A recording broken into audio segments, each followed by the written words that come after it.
On va passer la parole à Jean-Paul Pelletier qui vient de nous rejoindre. Il est président de la Chambre de commerce et d'industrie de la Guyane. On vous écoute. Merci. Voilà. Bonjour à toutes et à tous d'abord. Puisque nous sommes ici réunis pour parler de développement et de parler d'outre-mer, je vous dirais dans un premier temps, surtout ne suivez pas mon exemple, arrivez à l'heure. Et pour ce faire, ne prenez pas 2 rendez-vous parisiens.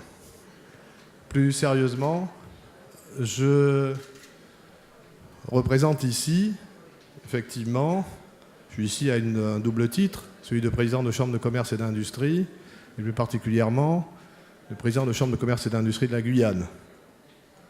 Donc à ce titre, je me dois de discuter avec vous d'ambition économique, mais aussi d'ambition ultramarine, pas seulement ilienne. La Guyane étant la partie continentale des Outre-mer français. Mais si je fais cette différence, ce n'est pas pour, encore une fois, enfoncer le clou du fait qu'aujourd'hui le gouvernement, et il en était temps, considère qu'il y a des Outre-mer et non pas un Outre-mer. Ce n'est pas non plus pour enfoncer le clou d'une situation singulière, le terme de spécificité ayant été, à mon avis, largement galvaudé.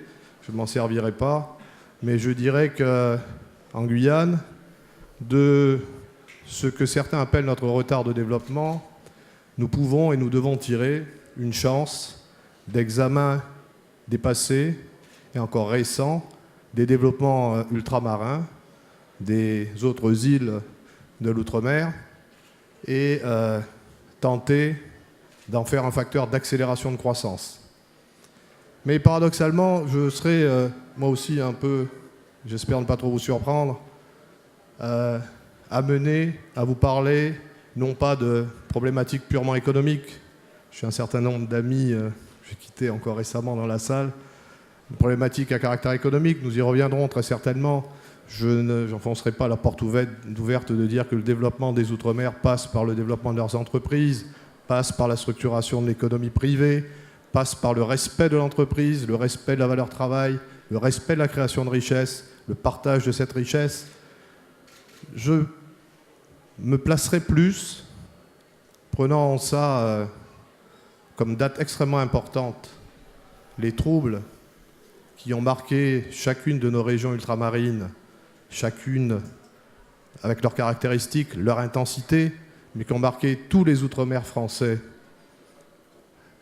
il y a encore peu de temps. Je me placerai sur le plan des valeurs, je me placerai sur le plan d'une tentative de réponse, y compris, et je dirais même peut-être prioritairement par le monde économique, aux questions qui ont été posées et je me permets de le dire, ça n'engage que moi, aux mauvaises réponses qui, dans l'instant, y ont été apportées. Les questions qui ont été posées nous ont ramenés toutes et tous, certainement plus, il est vrai, aux Antilles, encore plus en Guadeloupe, qu'en Guyane ou qu'à La Réunion, mais ça ne veut pas dire que nous ne devons pas nous en préoccuper, nous ont ramenés à des problèmes qui sont des problèmes relatifs à notre histoire, relatifs à notre identité, relatifs à notre devenir et relatifs à notre partage de connaissances sur nos territoires, mais également de notre ouverture à notre environnement.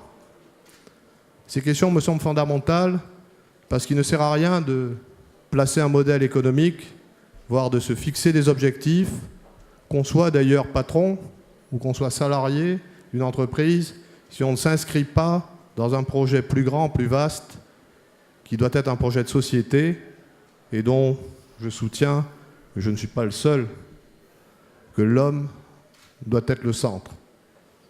À ce titre, je pense que les manifestations, quelquefois violentes, les discussions, et même au-delà, quelquefois passionnées et bien trop, qui ont émaillé notre passé récent, doivent nous alerter.